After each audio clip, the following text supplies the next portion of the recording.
It's a new year and maybe you decided it is time to find a new job. Well, I am here to help. Today we are going to talk about the best job search tips for 2020. So make sure you stay around for all of them because at the end I might have a little something extra for you.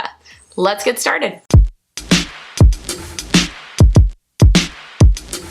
In case this is our first time meeting, I am Cassandra and I help motivated professionals build their careers and businesses through practical tips to gain career confidence. And before we get into job search tips, y'all have been getting jobs. Like, people have been coming back telling me, I got a job, I got a job, I got a job, thank you. And that means time for you got a job shout out. So today's goes to Boris Janssens. He said that he had 3 failed interviews and finally decided in the next interview to ask the hard question, and voila, he got the job. Not only did he get the job, the interviewer was starstruck and said he liked his direct answers and responses to the questions. So if you want to know what that question is that he asked, I will put a card to that video right here, and it is always in the description box below. It's the questions to ask at the end of an interview video. So I would suggest watching the rest of this one and then go check it out. Okay, so to get into the best job search tips,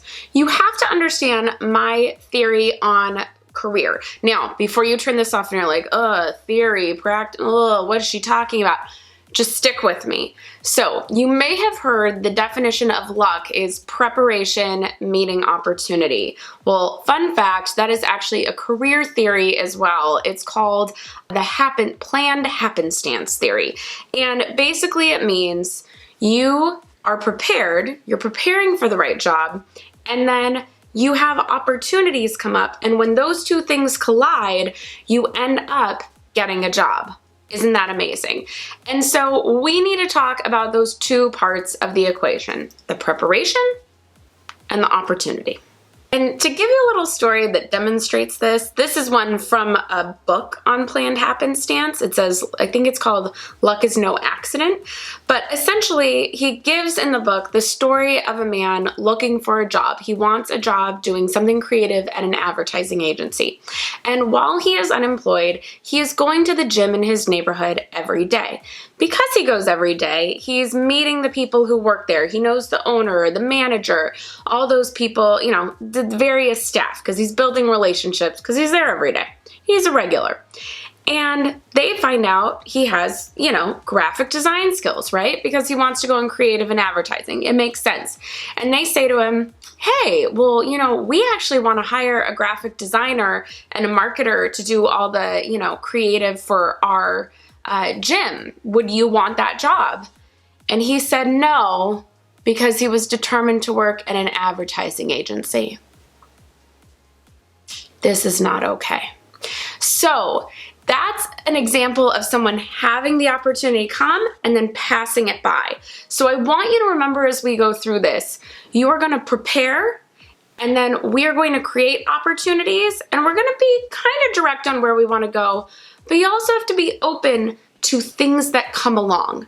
I'm not saying take any job known to man, but be open that you might want to be at this specific company, but there are these other great companies that do similar things. Or you might have only thought of this job that fits your skill set, and a door opens for a different job, but it includes the same skill set. Go through that door. So that's kind of where the luck part comes in my head. You have to be sort of open to what comes to you. But now we're going to prepare. First off, how to prepare. You need to look at job descriptions of the types of jobs you want and see what skills they need. This sounds basic, but sometimes we don't do this. So look at jobs that you are interested in and write down what are the skills they're looking for. If they're hard skills, let's go take a course on those skills. Let's make sure we're beefed up on those skills, whether it's Adobe Premiere, Microsoft Excel, SPSS, Cision, I don't care. Just whatever that skill is, make sure you are in tip-top shape on it. And if you need help with that, use LinkedIn Learning, use Skillshare. Everybody has a course on something nowadays, so you can find a course to make sure you can beef up those skills. And then if it's a soft skill you need, like, or now we're calling them success skills, you know, communication, teamwork, etc., make sure you can find examples of those things from your past and put those in bullet points on your resume. And if there's something you don't have, try and find a way to get it.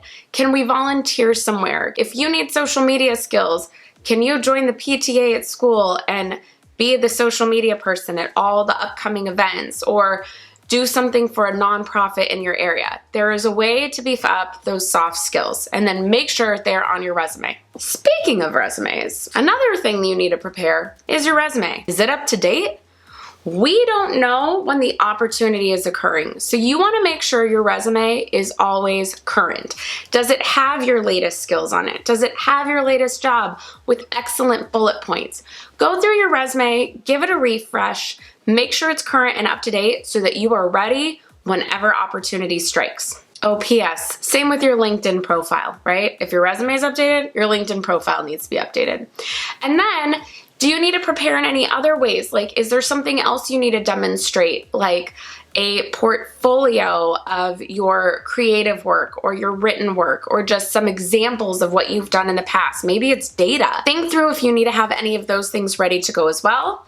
And then we are prepared. Basically, you're a Boy Scout at this point, right? You're prepared for any opportunity. So we've prepared, now we need to create the opportunities. If you've watched any of my other videos, you already know how we create opportunities, but if you're new here, we network. So what does this mean? This means you need to start going to events. You need to ask people to coffee, and you need to follow up on relationships you've already built. So first, go to any kind of meetup or mixer related to your industry. That could be a LinkedIn local, a creative mornings, a tech happy hour, a startup grind event. There are so many. Check Eventbrite, check LinkedIn, find events in your area that you can go to and that are related to what you want to do so you can start meeting people. But please remember, that is not enough. We don't just go and collect business cards. Now we need to follow up. So that goes to the next piece. Start getting coffee with people. Ask people who do interesting things to meet you for coffee and ask them questions about what they do. How did you get started? What advice do you have for someone starting out?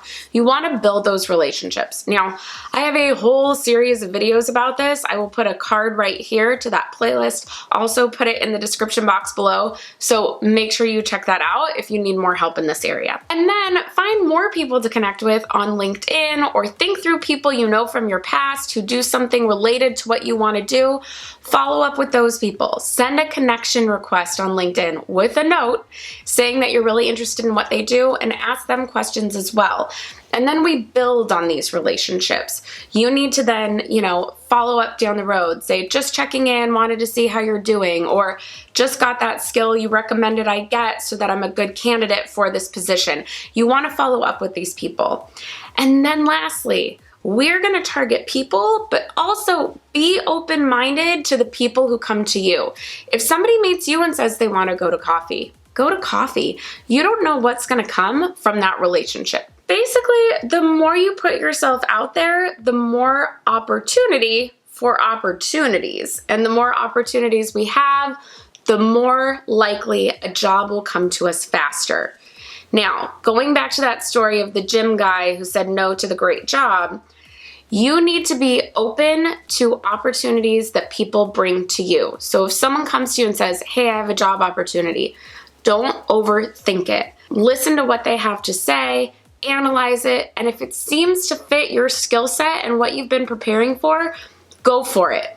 This sounds really obvious, and I think we can all look at that guy at the gym and go, why did he say no? He needed a job. Why didn't he just take it?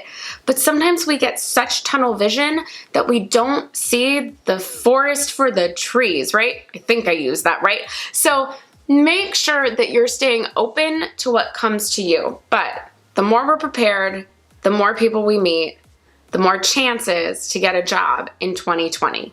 So if you want more help on how to prepare and create those opportunities, I have a free ultimate job search checklist. You can get that in the description box below, or just remember this, www.ultimatejobsearchchecklist.com. Go straight there and you can get your free checklist now. That is it for today. I'm Cassandra. If you like this video, give it a thumbs up, and I will see you next time. Bye.